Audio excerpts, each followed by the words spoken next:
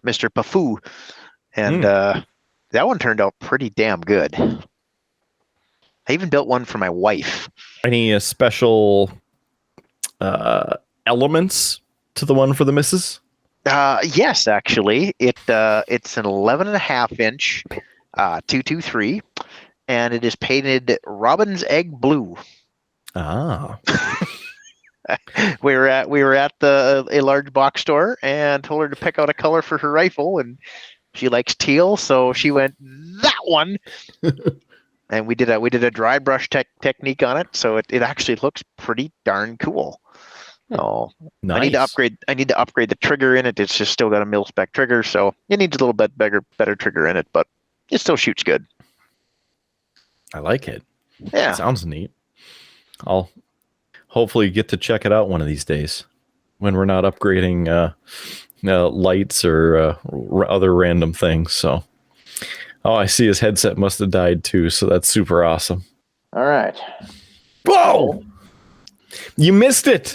There were Gregorian chanting going on. The ghost of Jimi Hendrix stopped by. I mean, we have all kinds of crazy celebrity guests on this show. I thought you were just talking about the normal conversations that the tiny demon I have up in the upstairs was doing. No, not even that. Oh yeah. My daughter is the apple of my life. She's 3. She's some days we think she's pure evil. She'll go from the absolute sweetest thing in the world to literally punching you in the face. Yeah. Pretty sure. I could say something here, but I'm going to restrain myself. She may get it from her father. I don't know. Pretty sure there is not a single surface in our house that has not been colored on with some type of marker, including her. Fair enough. Yeah. Well, that happens. I mean, you made it on this show, so you can survive anything. Oh yeah. I have a really good form of birth control for you, Kidder. I could drop her off with you. Babysitting, right. You and the missus could babysit for like a week, and I guarantee you would never have children. For fear of having something else happen to me or something along the way, I'm going to refrain from commenting on that. In a past life, I managed a gallery at a science center, and I had one of the high school students one time come up to me and he said, working here is the best form of birth control. He goes, after dealing with all these kids, I'm good. Yep, my 7-year-old son is now in the girls are ishy stage. So according to them, he is never getting married and is never going to have a girlfriend. That's pretty much the same response he gets from his mother and I. I'm looking forward to all of these fun moments as my little guy gets older. It'll just be a blast. So, yeah, he's also finally starting to become helpful. He is actually somewhat starting to enjoy working outdoors with me and doing things now. So I'm able to get my slave labor out of him. Awesome. One of the benefits of having children is you can force them to do the crap you don't want to. Sorry, that was my phone. Thought it was Tron visiting us again because that's also Tron also came for a quick visit before. I forgot to include him, so I apologize to the central processing unit, Tron. Sorry about that. Child labor, yeah, there is that, but getting to that point, I don't know. I'm gonna leave it with the I don't know. You'll get there, Kidder. Because that's open-ended enough. Like, yeah, I don't know. Come back to that later. Fatherhood is fun, Kidder. I think you'd enjoy it. I also enjoy vacations and long walks on the beach, but Maybe one day. Maybe. There is one thing I will say is that I will never bring both children to a department store ever again. Oh no. The last time I'm a very frequent visitor at the large lumber liquidator in town here. Never again. One of them is running up and down the aisles, giggling, screaming, and the other one is chasing her up and down the aisles, attempting to help by catching her, which then causes her to scream bloody murder and have half the store thinking that he is trying to abduct some random little girl. And then you have me screaming at both of them and, people Classic. calling CPS because there's a small angry man yelling at two children, and it's absolute chaos. Why are those three children yelling at each other? Exactly. The one Where are the parents? Yeah. Yes. So now anytime we go somewhere, the wife and I will split the children, because them by themselves aren't usually too bad. Together, absolutely not. Yeah, it happens. Yeah. If you're gonna have kids, kidder, have two. Have two. Just two? Just two. And then maybe 3 or 4 more, but start with 2. Start with 2. As my pastor put it, when you only have 2, you can still play man on man. The whole game changes when you have to play zone. Yep. Yep.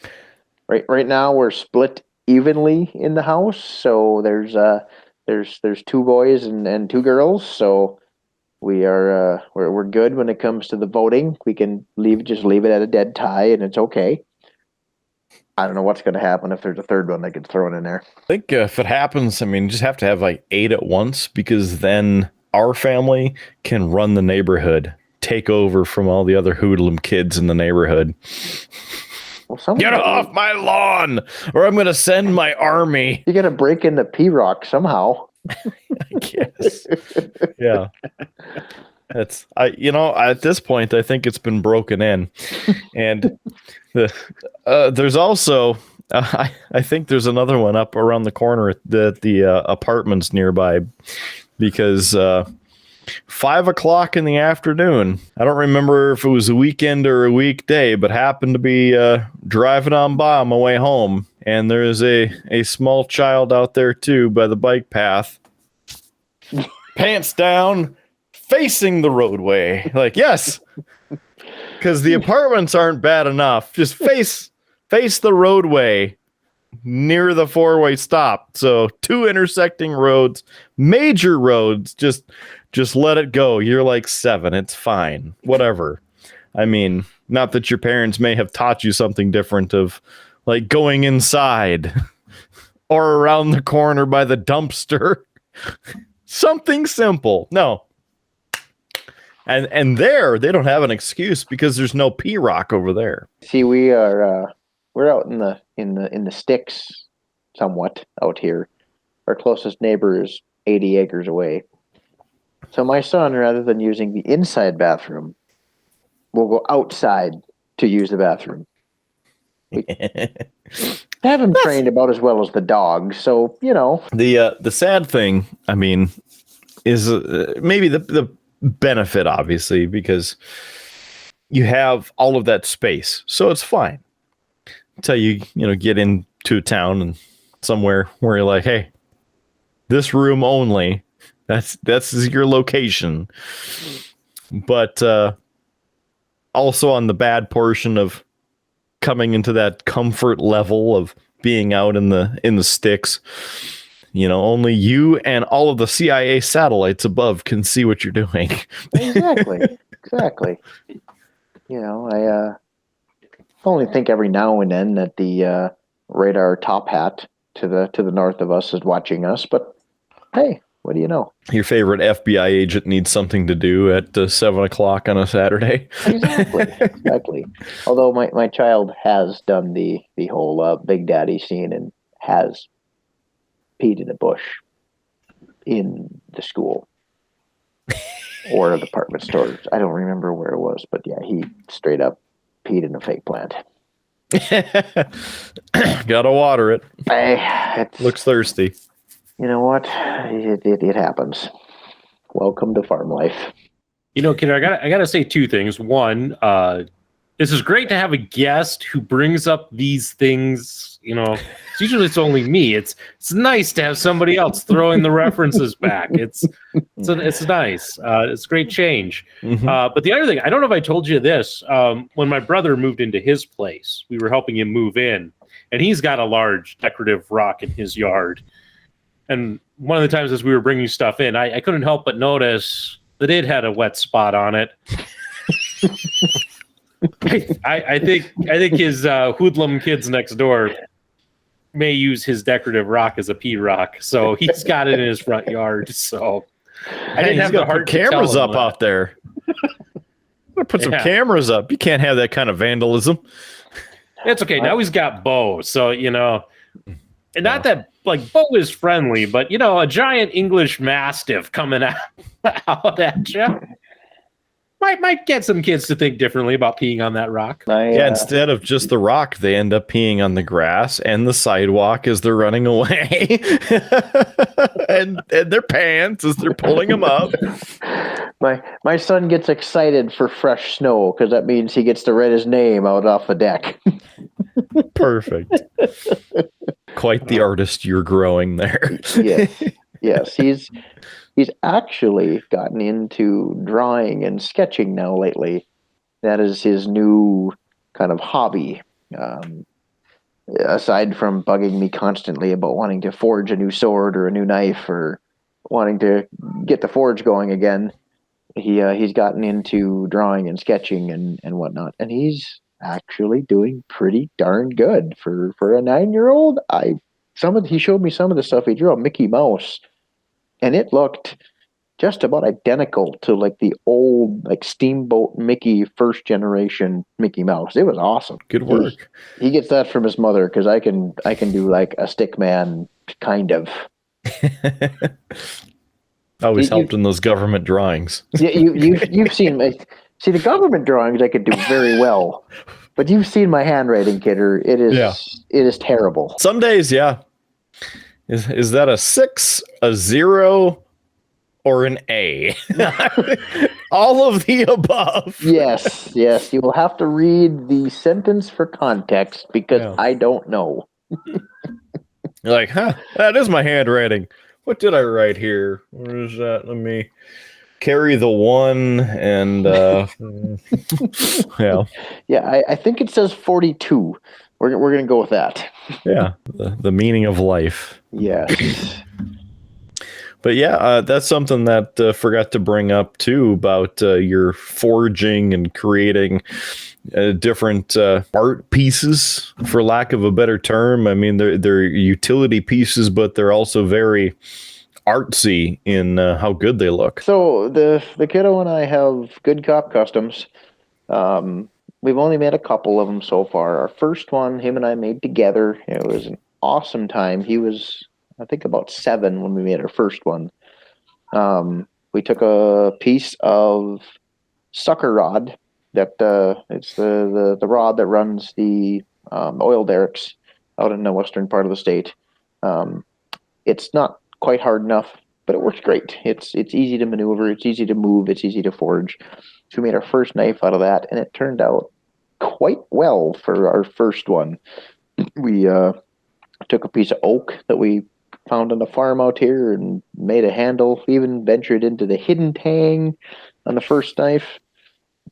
It turned out pretty darn good. So we're currently working on 2 of them now. I got a farrier's rasp, an old India sunflower farrier's rasp that I'm making into kind of a survival knife, camp knife type thing.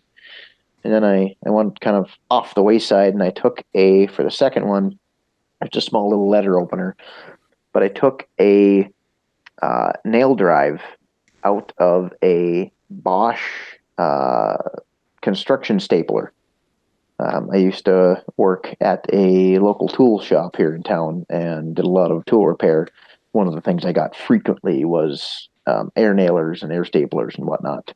So this is actually a stapler, a pneumatic piston out of one of those staplers. So it turned out pretty cool. Made a almost like a miniature Conan the Barbarian sword out of a piston out of a stapler. Awesome. So how did you get into foraging as a hobby? Growing up on the farm, we didn't have the money to buy a lot of our parts and a lot of the repairs for the implements. We weren't poor, but we weren't high class, put it that way. So when something needed fixing or something needed repairing, we figured out what we needed to do, and we made most of the parts and fixes and what we had to do. So I've kind of always had that. But honestly, it was Forged in Fire that really got my son and I into this together.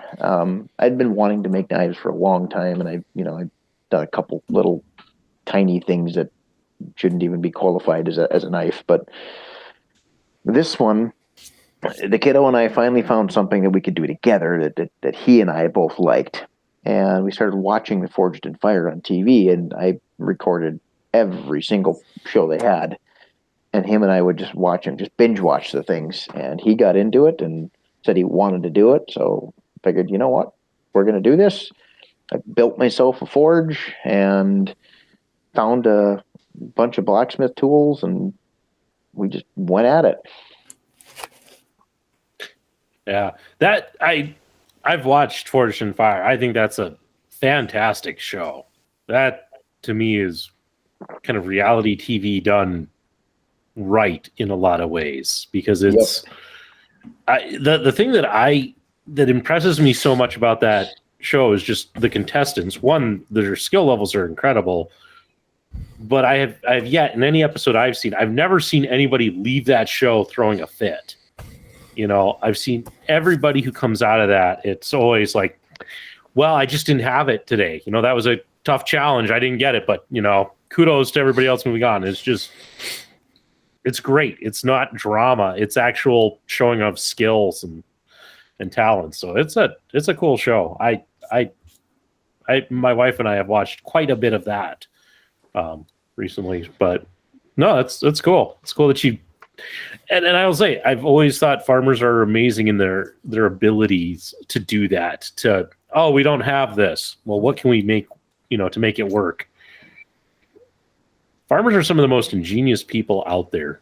People don't always give them credit. They think, it's just a simple life, but it's like, those guys can MacGyver just about anything together. So that's always I've gotten really finicky with how I fix things now, but in a pinch, I think Kidder's seen this once or twice. I can MacGyver some pretty awesome stuff with give me some baling twine and a pocket knife, and I'll fix just about anything temporarily to get us by. Yeah, we'll figure it out. Some high quality fixes over the years, that's for sure. We were going deer hunting one year, and we a deer come out in front of us. Imagine that, on deer hunting. We were driving back to the farm at 2:00 in the morning, coming all the way from Bismarck, and a deer come out in front of us about 80 miles, 60 miles, something like that from home. Locked up the brakes and actually busted off a brake rotor on my truck in the middle of nowhere. And I tried everything to get this brake rotor off. Couldn't get it off. I went and dug through the toolbox. I found 4 big zip ties and some duct tape. Zip tied and duct taped. I took the caliper off, zip tied and duct taped the rotor into place enough so that we could drive to get us home, and got us 80 miles on 4 zip ties and a piece of duct tape. That's talent. That's talent. Yeah. Good work. Yeah, it comes with the territory.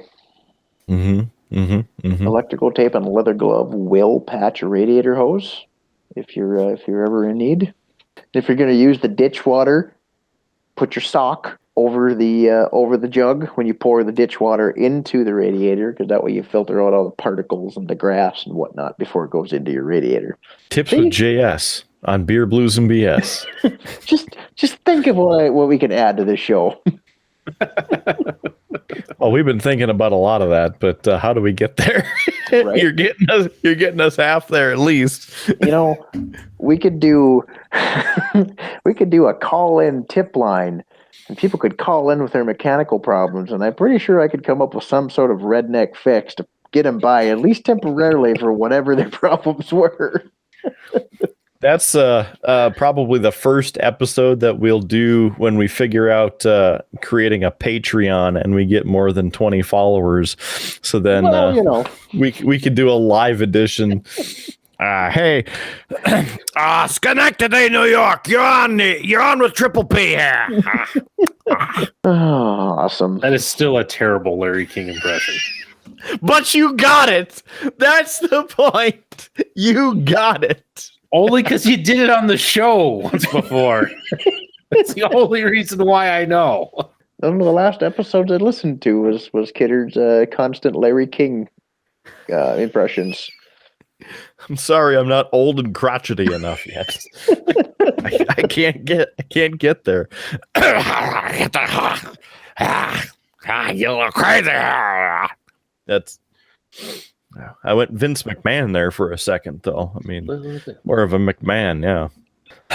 Apparently, since we're talking McMahon all of a sudden, apparently that whole egg fiasco that you may or may not have seen in the Survivor Series special episode, the bonus edition of Triple B, that whole segment, Netflix forked out over 6 figures to have all of that promotion, which explains why the stupid egg thing was in the opening video for the show.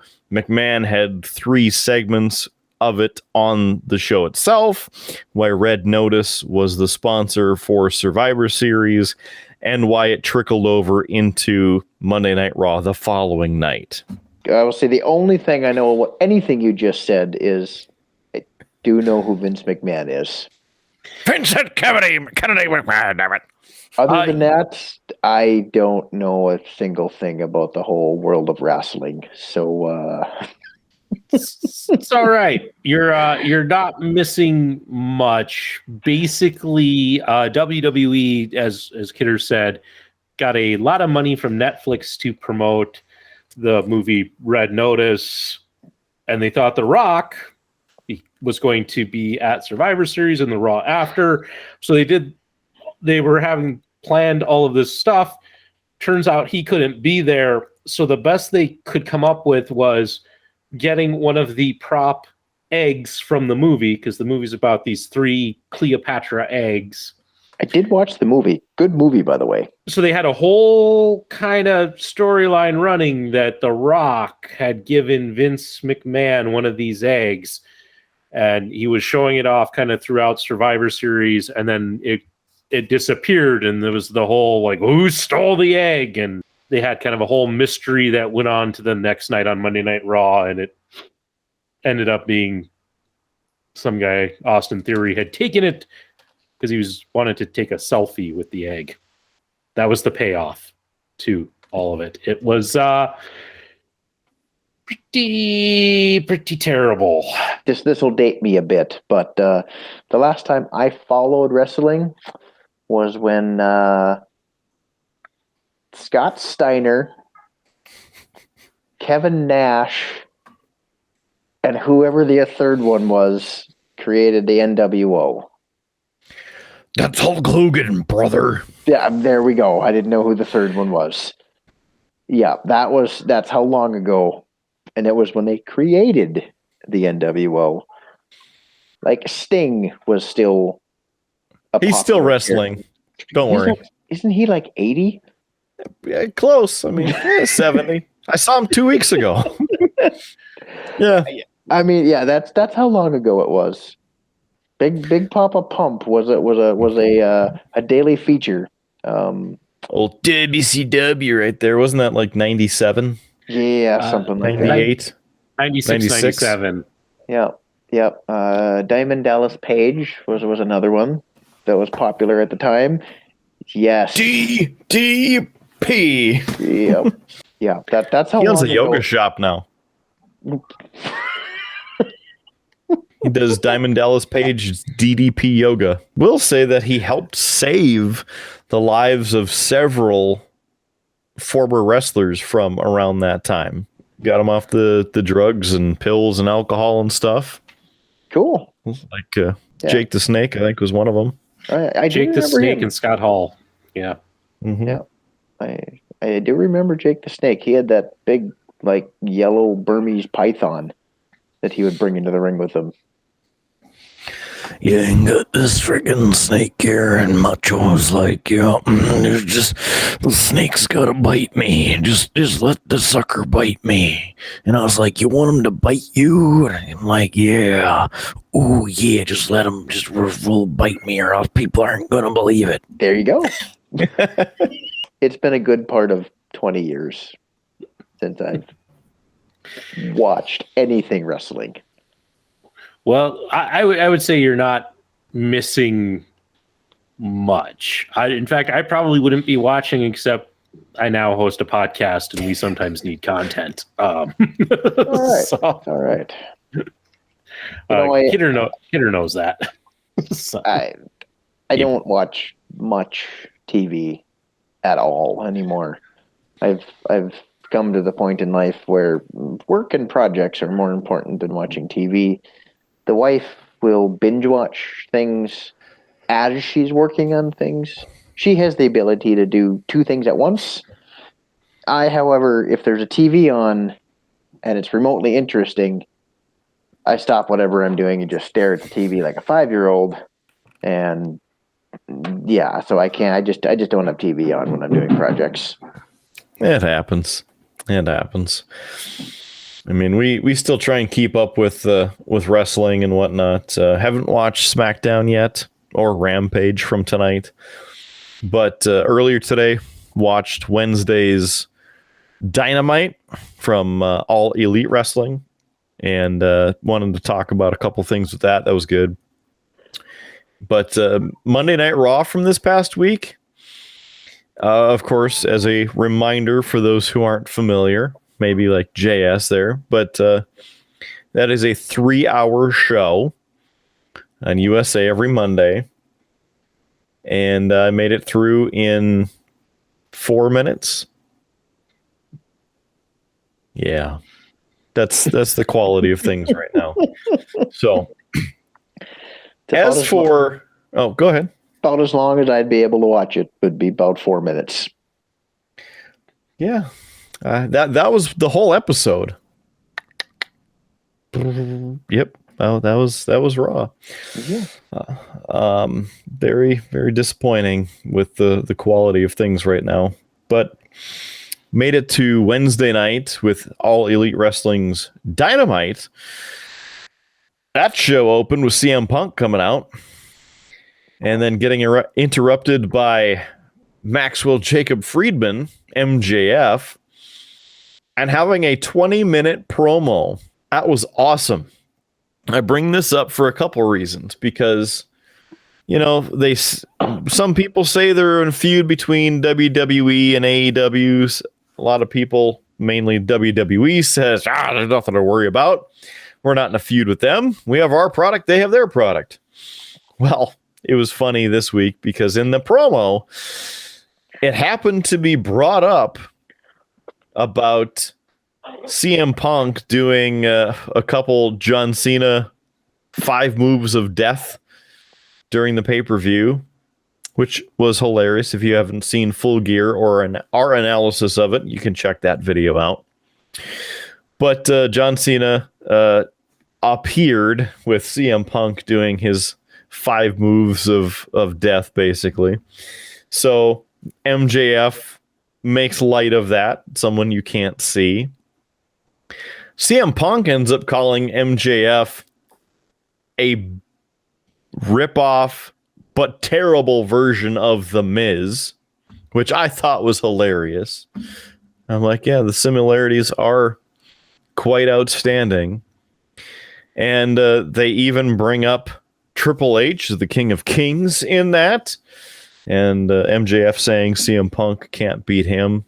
things like that. So there's a little bit of a rivalry going on there, as AEW has been passively mentioning several current or still somewhat current WWE talent, or making fun of them in one way or another. So I think that's funny for the wrestling fanatic in me, and I'm sure there, Howie, if you check out the promo, you'll probably get a kick out of it as well in the cliff notes and whatnot. But overall, I watched most of Dynamite this week, and we'll see what Rampage has to offer in their Black Friday edition of Rampage that was on earlier tonight. And in their 1 hour show, we'll see how it matches up with the 2 hour version of Friday Night SmackDown that'll probably make it through in about 4 to 5 minutes. There's your weekly wrestling update from the Triple B. You're welcome. Also saw Tony Nese wrestled a match on AEW Dark. So apparently Tony Nese is all elite. Mm-hmm. I'm somewhat sad to hear that there's another faction, whatever you want to call it, the AEW. I don't know what that is, but I'm somewhat sad to hear that there's another faction. So they're a completely different company. It's all Elite Wrestling, and that has some people you might recognize. Sting being the one that stands out first of all. He's still there and doing some work with up and coming talent named primarily Darby Allin. Then you have Chris Jericho. Maybe you're familiar with Jericho in the end of his WCW days. Do remember the name, yes. And then WWF. So Chris Jericho was the first champion of All Elite Wrestling there since they started in 2019. And then Cody Rhodes, the son of Dusty Rhodes. I do remember Dusty Rhodes. So my son Cody Rhodes, he's out there, he's in the ring, he's doing his thing. It's just the son of a plumber doing his thing. That's what I'm saying there, baby daddy. There's a couple. They will bring out some of the old nostalgia acts, but they do it in kind of an interesting way where it's kind of promoting a younger talent. So it's not just like, hey, we're bringing out this old guy that you all cheered. He's going to beat one of our better talent. It's usually always to kind of enhance some younger talent. But yeah, that's kind of AEW. It's like Goldberg and Stone Cold had been out for like a year or two, I think, when I kind of quit. When I learned about the things and things. The things. So yeah, Goldberg and Stone Cold, I think, were probably the newest wrestlers. So is Rey Mysterio Jr. is he still a wrestler? Yep. He actually was a tag team champions with his son Dominic in the last 2 years. So yeah, interesting. The friend of mine had the WCW versus WWF video game for Nintendo 64. Mm-hmm. That's the main reason I remember most of these names. Just him and I would play that relentlessly. He and Dominic, when they won the tag team championships, they became the first father-son duo to ever do it in the WWF/WWE. Interesting. Yeah. You learn new things every day. That's what we're here for in the Triple B. Exactly. Education and alcohol. Mm-hmm. Drink responsibly. Is Sting still doing the black and white face makeup thing? It's still his thing. And he's doing the however you do it. He always had a baseball bat in the game. Yep, he still has the baseball bat. Black trench coat and a baseball bat and the black and white face paint. That was his thing. Not so much with the trench coat anymore, but the baseball bat and the face paint, black tights and black shirt, and the hair all combed back. Yep. Yeah. I remember My old N64 days. 64 pixels on the screen. So Yes. look, man, these graphics are awesome. Dude, that was mind blowing at the Yep. time when that came out. I actually just saw a meme about that the other day. Man, remember a long time ago when the graphics were just awesome? Like they're so awesome. And that's a picture, and like Stone Cold from one of those games. This is the graphics back then, and it looks like there's 12 polygons between his entire body. Mario 64 was like one of the best graphically illustrated games out there at the time. And yeah. Yeah, it's amazing even now to, when you go and you have one of the new systems like the Xbox Series S, and you're looking at that and you're like, wow, these are really great. And you even just go back to like the 360 or just the original Xbox, and it's like, man, we've come a long way. Here you go. Here you go. These what's focused on there. Yep. So yeah, the 1999. These graphics can't get better than this. The graphics. Yes. I remember Kevin Nash was my favorite player on that. Just because he had the big boot or whatever it was called. Yep, he was my player. I think I don't know if I've told this story, I guess, now that I start saying it, but I'd always piss off a couple people like Dinosaur and the Doke, because those were usually the two who would game with me. And it was, I think, SmackDown Here Comes the Pain on PlayStation or PlayStation 2, around that era. And this is when I was learning, like, it was my first wrestling game and first time I'd ever played. And so they're like, yeah, just, do some moves or whatever. I'm like, what do you mean? Like, just, make a couple combos and then you can do different moves. Like, and they're naming off different moves, scoop slam and Irish whip, but different basic things. And I'm like, I don't know what any of this means, because this was my first introduction to wrestling back in 97, 98. So I just start button mashing because I'm good at that and I can beat the crap out of anything, any game. I mean, you put me in front of a Super Nintendo or N64 and I'm beating the crap out of whatever and whomever I want. So I start doing it and I ended up finding the basic combo for the Russian leg sweep. And that move, not a deadly move, like a very basic move, but the setup in the game, even if you were this far apart on the screen and you'd hit the combo just right, it would go whoop, and then automatically you'd pick them up and you put them in the Russian leg sweep. Boom! You do the move. And so I was doing that over and over and over and over and over, just because I'm just still button mashing, and it just kept doing the Russian leg sweep over and over.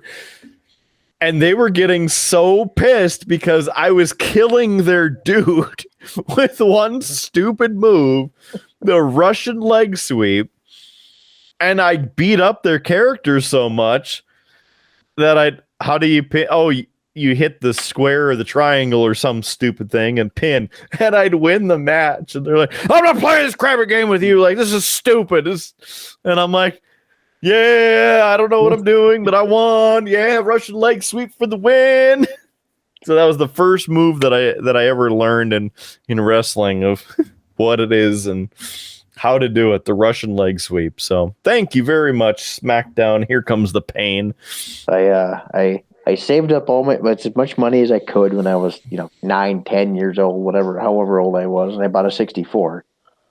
And then like 3 months later, somehow I managed to win our high school football raffle that was a PlayStation.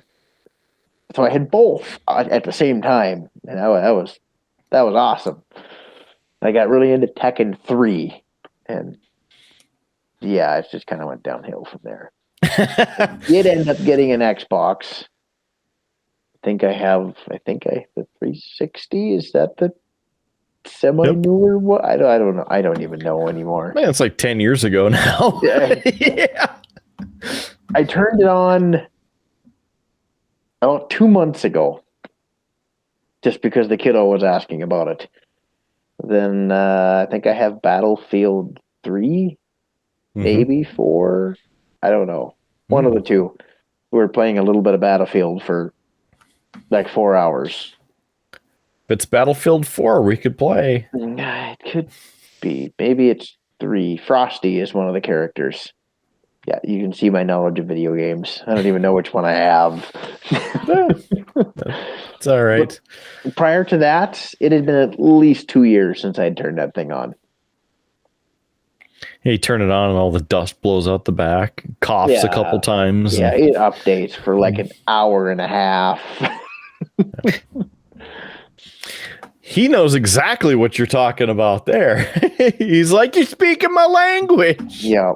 I was visiting with a friend today, and he was telling me about the new Halo. He's like, it's out there. He's like, and it's got crossplay, so you and I could play. I'm like, that Xbox over there is only really used to play Netflix and Disney Plus. So really, it's there just so that Junior can watch Mickey Mouse. That's what that thing is used for. Surprising somebody else got to you before I did to say download the multiplayer beta. Yeah, we don't even use the Xbox for that. We have a smart TV now, and we got the Roku built right into the TV. So yeah, the Xbox is just kind of a wall decoration at this point in time. And that means you can watch this show full screen on your TV with the YouTube app. Ooh, there we go. I'm finishing our basement down in our house now. We've been in this house for 7 years, and I'm just now getting around to working on the basement. I have one room done 90% of the way. I got to finish the floors, and I got to finish my closet doors for it. The problem is I go ridiculously overboard when I do all this stuff. Like when I did the room in the basement, of course, I spray foamed the room because I own spray foam trailers. So why not, right? I'm not very good at sheetrocking, but I managed my way through it. I'm not bad at it now. Did all the electrical. And then, because me being me, instead of just putting on, cheap, normal Menards quality trim boards, no, I went to Front Street Lumber, Millworks, and bought all cedar 1x6. Proceeded to then rip down all said 1x6 cedar in equal lengths, sand it, and clear coat all of it. So all of my trim in that room is all 1x6 cedar. The room, it's beautiful, by the way. It turned out pretty damn good. I'm not going to lie. For the window decks, for the trim around the windows, I've got really deep window wells because of the way the basement's laid out. So that's all tongue and groove cedar that I did. So I went way overboard like I usually do. So now the basement is now all going to be tongue and groove barnwood that I took off an old granary that my dad had that was built in the 1920s, 30s, somewhere in there. So yeah. So that's my current project, is this overwhelmingly complicated barnwood basement that I am now building. And I'm even putting hidden cabinets and hidden built-ins, and it's going to extend my project by 6 months to a year, but what the hell? Might as well make it what you want. So. Yeah. If I'd have kept it simple and just done sheetrock, I would have been done a long time ago. But no, can't do that. But then you'd look like every other basement and every other place. And I'm not going to lie, I hate sheetrock. I think it looks terrible. Like, put some effort into it. Granted, there's a lot of artistry in being able to do sheetrock well. There really is. I will give those guys many, many kudos. If you can do a perfect level 5 finish, you know what you're doing. Yeah, I cannot. I can hide things well enough to make it look like I know what I'm doing, but there's no way I can do a level 5. However, to me, sheetrock is ugly. I like wood. I like rustic. I like to see the craftsmanship in things. And to me, sheetrock just doesn't bring that out. Sheetrock pisses me off. If you want to know something that pisses, like if somebody calls me up, hey, can you come help me? I'm sheetrocking whatever. Number one, how much money, and number two, how much alcohol? Because if both of those answers don't equal a high enough value, it'll be either a no or an F no, because I absolutely despise sheetrocking. Not the fact of, manual labor putting the crap up and then screwing it into the studs and stuff like that. Like, it is what it is. It's stupid, but it is what it is. Even if you get one of the sheetrock lifts, right?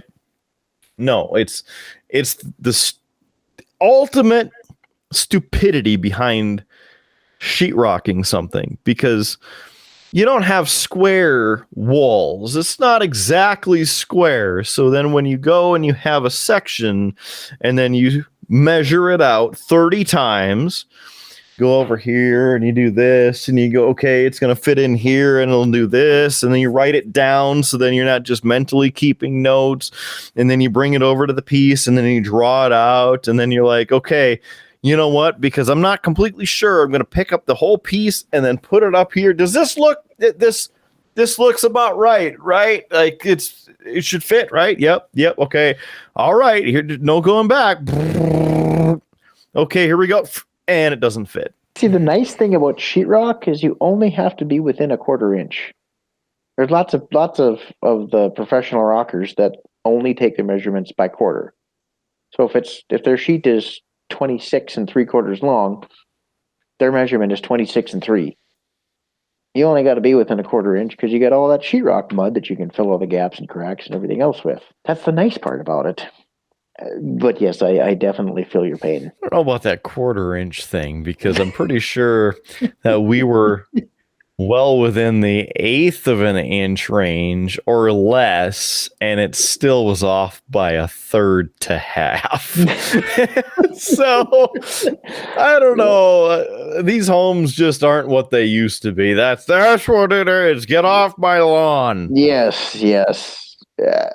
As after doing the remodeling and custom homework and stuff here and there, I will tell you that very few homes are actually square. Very, very few. Most of them are lucky if they're within 1/2 inch from floor to ceiling and from one corner of the room to the other. You're doing good if you can keep it within that. I don't know how many inches we were off in the Dokes basement, but I have nightmares sometimes about that whole area and wasting whole sheets of. I mean, they were put to use elsewhere, but again, it's like a terrible version of Jenga or Tetris that you will never win because everything is the wrong size. Kidder has heard my horror stories about my home process. Which one? If you're ever in the mood for a new house, Howard, do not buy a modular. I'm not moving again. I moved this summer. That's enough. I heard you just moved into a new domicile. So yep, and one that required very little kind of the fixer upper stuff to it. There's some, but the first place my wife and I bought, there was quite a bit that needed to be done, and we slowly worked away at that for over 6 years. So it was in nicer condition than when we moved in. But with us having a toddler, we're like, no, we want something that has fewer projects, and that he's enough of a hands full. So yeah, I'm looking at your ceiling in your background there, and I was having trouble telling right away if it was stamped tin or if it was a false ceiling, but it looks like it's a compressed MDF or a sheetrock false ceiling?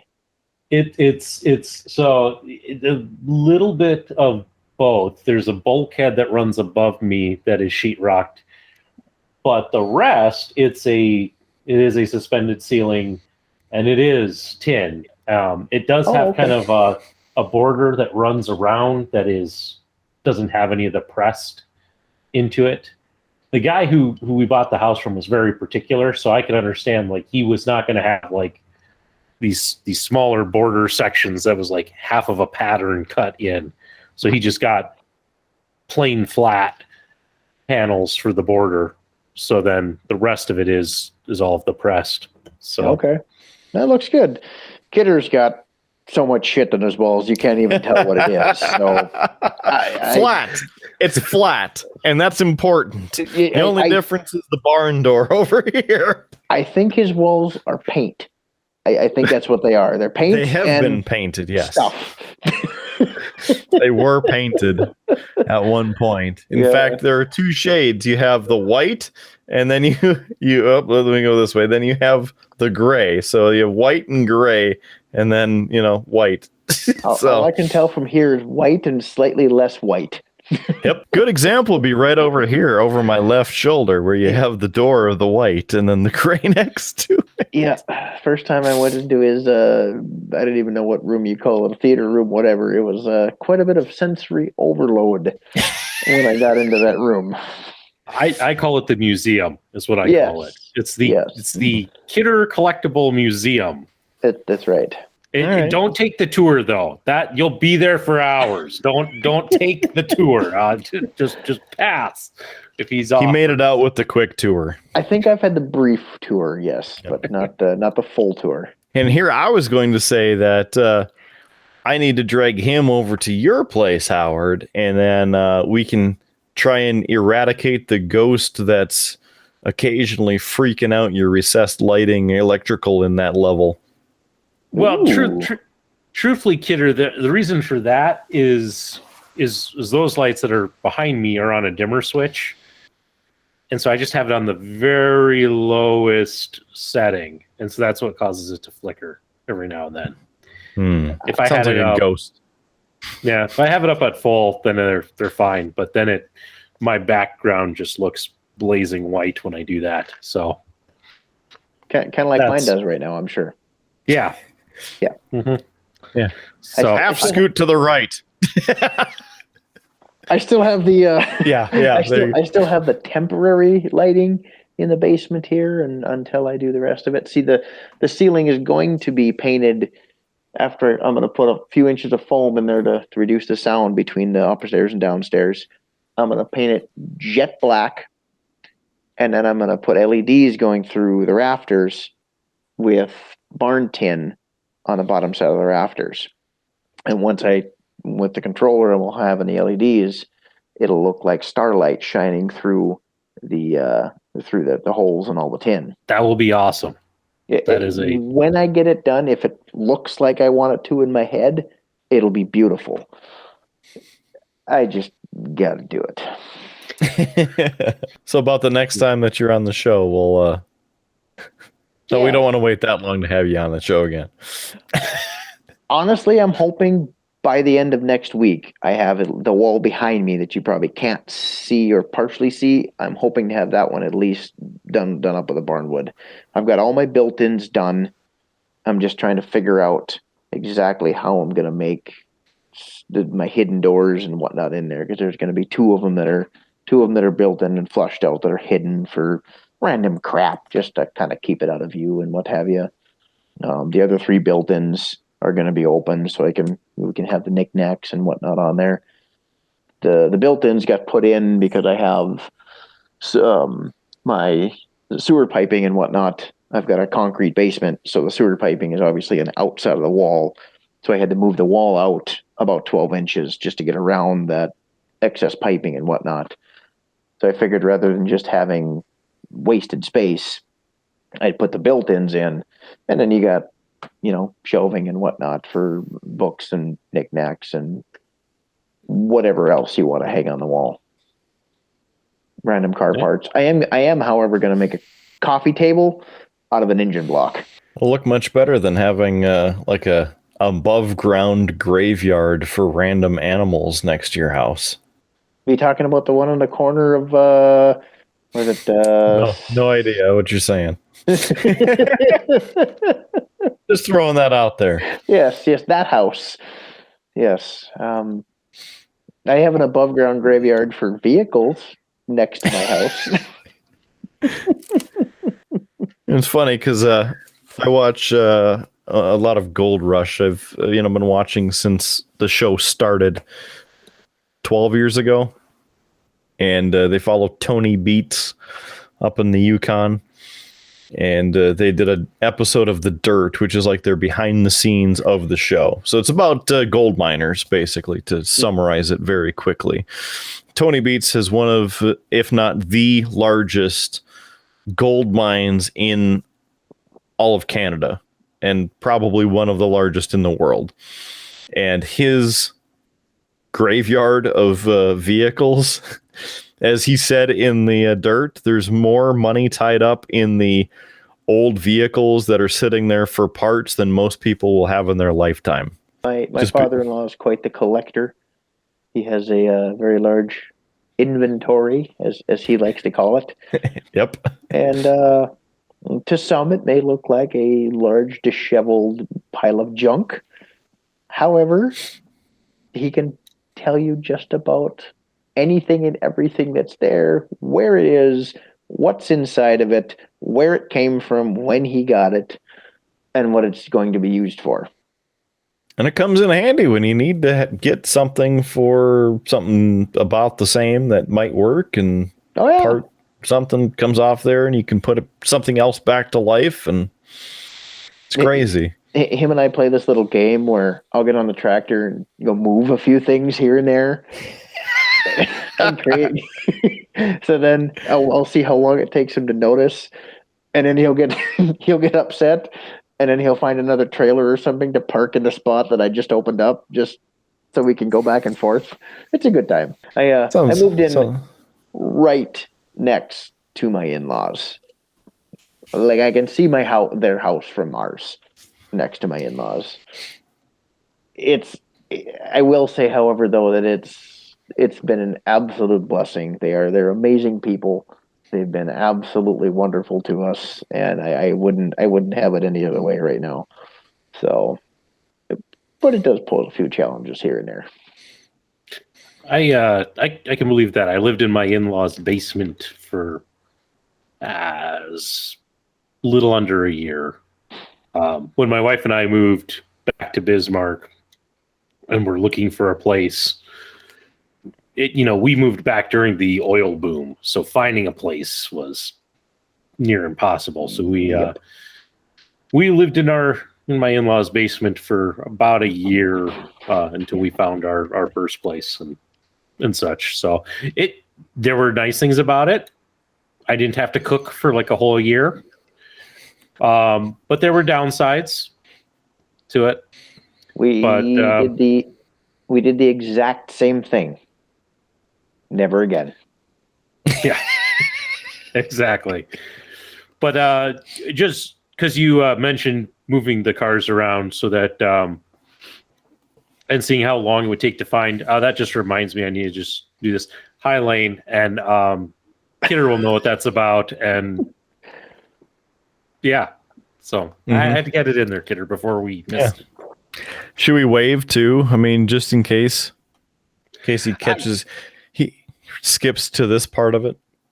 I wasn't even going to call it out. We'll just see if he catches it. But, he can't say that we don't mention him every episode now. So. That's true. For a second, I thought that you were going to mention about the relocation of various discs in the collection here, because he's threatened to do that several times. Because much like what you're saying, to a lot of degree, I've taken it down, rebuilt between moves so many times and had to reposition some things for spacing issues that to some degree, I know where everything is. If you tell me a random movie that I have in the, I don't remember how many I have. Stand by one, because I have to keep it all tracked within an app. That way I know. Okay, so I have 841 841 movies between Blu-ray, 4K, and straight DVD.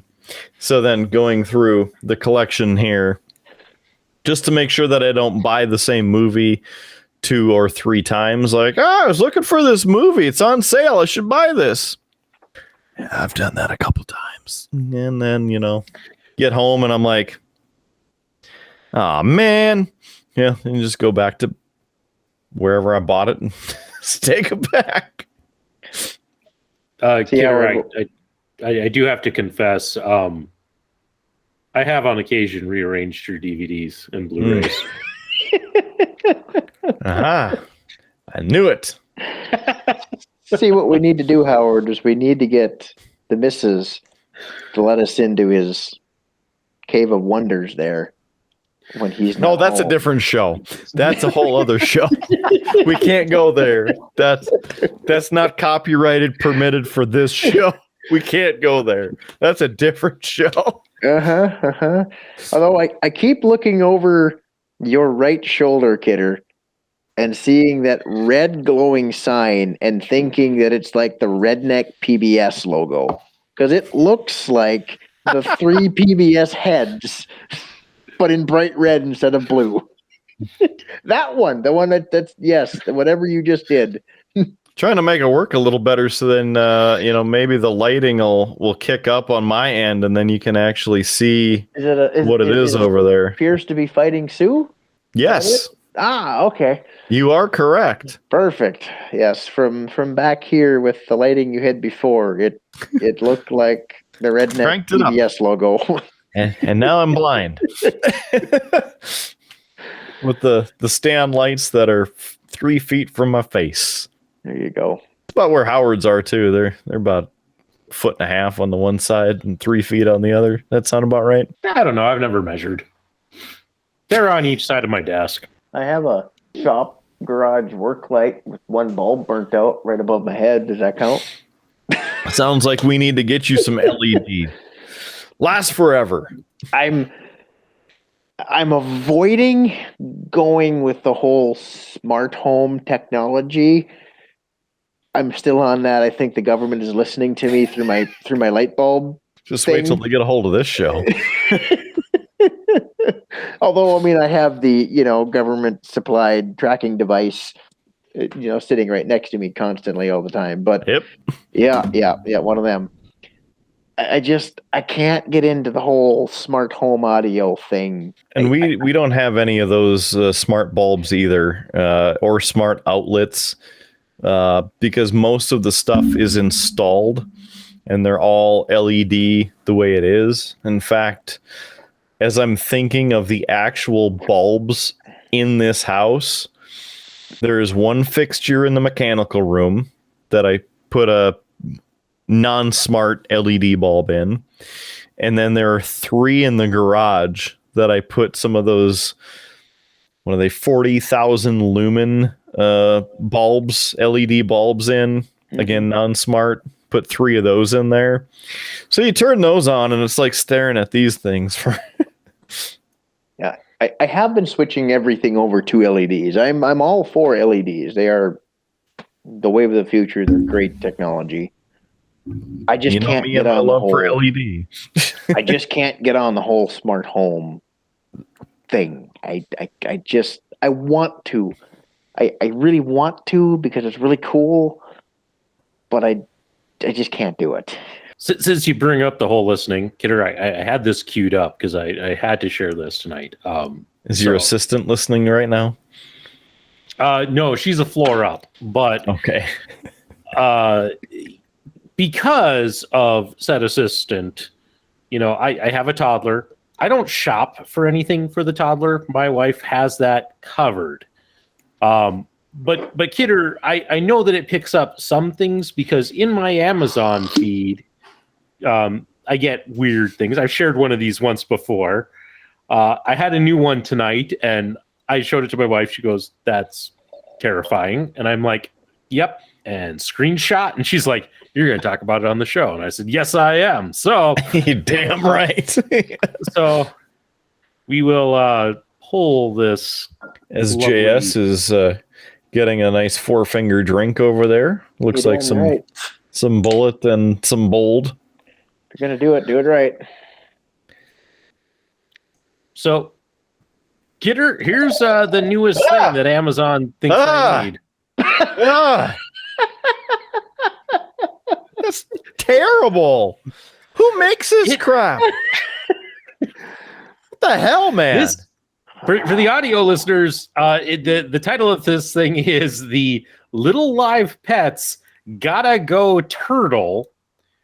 And it is basically a lavender and sky blue turtle with a purple shell sitting on a toilet with some other thing that I think you use to interact with it. I don't know what this is. I don't know what it does. With a But neck and head that looks like a penis. yes, that. I mean, and it looks like something like karate chopped this thing in the neck. It's not like a straight neck. It's like it's got a crank in there. Do either of you remember The Land Before Time? Absolutely. Yeah. This looks like that little brown dinosaur from The Land Before Time. Littlefoot, yes. He's little, yes, but purple and Scary and sitting on a pooping. pooper. Yes. Apparently, it didn't go in the land before time. It had to take the time out to go on the land. As a side note, may the voice actor rest in peace because he just passed away a couple weeks ago. Oh, yeah. But maybe that's what happened. He died, and then this happens. This absolute travesty. Penis-looking turtles that look like poorly drawn dinosaurs from 50 years ago. Absolutely. I mean, it's not 50 years ago. It's like 40 years ago. Terrible. I will give you one just as good, Howard. I was in a training class, and we were all asked to come up with a topic for another person to talk about. I came up with the migration pattern of the monarch butterfly. Yes. One day later, I had a Facebook ad on my phone from Game and Fish about the migration pattern of the monarch butterfly. I cannot make this up. They're listening to everything we do. Oh, yeah. I know I've talked to Kidder about this on one of our past shows about how, like, since we have started Beer, Blues, and BS, like, the amount of, like, alcohol-related ads and such that I get is incredible these days. But it is weird because we talk about things on the show, and I always kind of am a little leery about some things because, yeah, I get ads for it. So, like, when we talked about the killer wedgies, I'm like, oh, I wonder what I'm going to get for ads and such. But when I get a good one, like that turtle, it's like I'm sharing this because I can't believe somebody felt the need, like, we're making an interactive turtle on a toilet and we're going to sell this and people buy it. And I mean, that's right up there with the training urinal that I shared in a past episode where it was a frog and you're basically peeing in the frog's mouth. It's Oh, wonderful. yeah. Do either of you remember Mr. Bucket? Oh, it sounds familiar. Mr. Bucket, put your balls in my mouth, Mr. Bucket, and I'll spit them right out. I feel like I should know because I'm having PTSD, like flashbacks. It's like I'm going back to Nam here. Like, It was this kid's toy that they came out where it was like a 2.5 gallon bucket, and you would have like 20 little 2-inch ping pong balls basically that it would spit out all over the floor. And the object of the game was for you to take this little shovel and put the balls back in the Mr. Bucket as fast as you could. Maybe I need to go bust into the bullet as well. Because Yeah, I mean, I could, I do know where you live. I could make you one. I hate to say it, Kidder, but we've been talking for quite a while, and it's about time we wrap this up with some cheap plugs.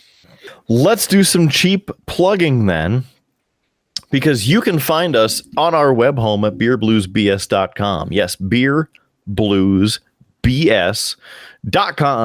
Right there on our website, you can find all kinds of wonderful and amazing things, such as all the past episodes for the show, both the audio and the video version, at least the links to them. While you're there, you can also buy us a beer. In fact, if you would like to buy us a beer, just like last week's episode, you can see your name right here that you bought us a beer. And if you have a special message, we'll even put that up there as well. And you can get that info at beerbluesbs.com. While you're there, you can click the merch button and buy perhaps a pint glass or a shirt or maybe a classy piece of art that you could put up on your wall as well, supporting your good brothers here at Beer Blues and BS. Or, well, just get a sweet looking shirt for you, your favorite person, maybe your not so favorite person, depending on how much you like this show. There's all kinds of options for you with the merch available, beerbluesbs.com. And if you want to sponsor the show, well, contact us. Our info is right there as well at beerbluesbs.com. Other than that, as you may or may not know, the video version of this show hosted on YouTube. You can check out the audio version on all of your favorite audio listening platforms, wherever you might have an account, including Podbean, Google Podcasts, Google Play, Apple Podcasts, iTunes, Spotify, iHeartRadio, Pandora, Amazon Music, Stitcher, TuneIn, IMDb, and Player FM. And that is just to name a few. Finally, well, maybe not so finally, let's go second to last, where the Killer Kidder Show playlist is available for you on Spotify. You can get that link as well at beerbluesbs.com and get many, many, many great hours of music to listen to that'll take you through probably a couple weeks at least. So there is that. Now, the final piece that I wanted to share is like us on Facebook. If you would, stop by facebook.com/beerbluesbs, or you can get to Facebook through our website. Once again, it is beerbluesbs.com. Join us there. Like it if you would. Get all the latest show updates and communicate with the show. If you don't feel like emailing the show, you can throw your comments right there on the posts. Again, Beer Blues BS on Facebook and beerbluesbs.com. So a big thanks to JS for joining us this evening. Thanks again. And we'll hopefully catch you on the show in the near future, or at least when you can have some time for this show after making a lot of headway on all of your other projects. We'll get there. So I'm honored to be here. Any time you guys are willing to deal with me, I'll gladly come back. Sweet. Well, next time we might have to just talk more guns or something like that. Other than that, hey, for my brother from another mother, Howard Blues, I'm the man, the myth, the legend, Mark Kidder. Thank you for joining us again on this edition of Beer, Blues, and BS. Remember, keep your glass always at least half full, because, damn it, that's the power of positivity in the world. And free beer tomorrow. How about that? We'll catch you on the next edition of Beer, Blues, and BS later down the old dusty Tuscan highway. Thanks again for this episode of Beer Blues BS. We'll see you on the next one. You have been listening to a UA production of Beer, Blues, and BS. If you enjoyed the show, help others find out about it by rating the show or leaving a review at your podcast listening service of choice. Thanks for listening, and may your glass never be empty.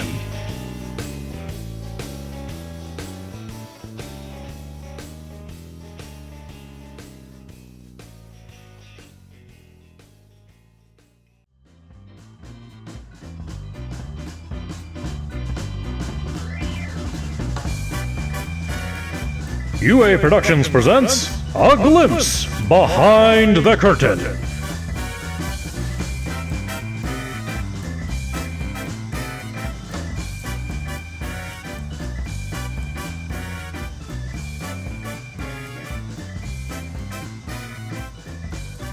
If you give me a minute, I'll be right back. You got it. All right. We'll talk wrestling. Although he kind of enjoys wrestling here too, a little bit now and then. So yeah, here we are. How's it going, Jake?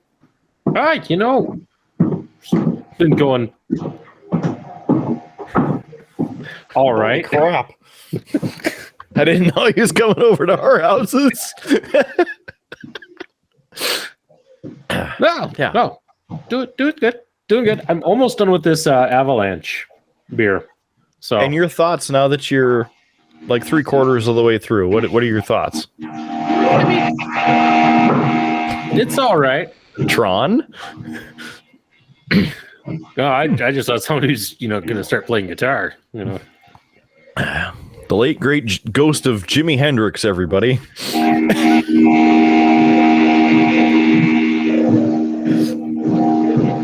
Can you play that one off the one album?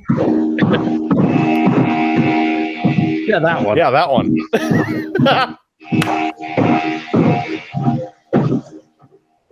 Almost sounds like the Who as well. Doing some Gregorian chanting almost. Yeah. Oh, they stopped. I'm sorry. Did not mean to. Oh no. They're back. Okay.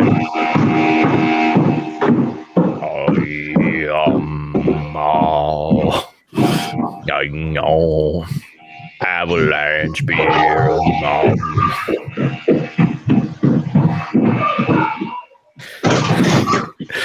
Well, there's stuff getting destroyed now. Okay. So you were saying about your Avalanche beer. You think that it's okay? Yeah, it's all right. It's gone now. Huh. They're really on that song. I mean, I know usually the songs are about 3.5 minutes long, so it's understandable. Yeah, I muted him for the sake of us and the audio listeners. So for posterity. Yeah, so we'll have to remind him. I don't know how much of this Future Howard is going to leave in because Future Howard cares about the audio listener, and we could probably take out some of the chopping, but I mean, the Gregorian chanting, man. I mean, you don't want to piss off the Gregorians.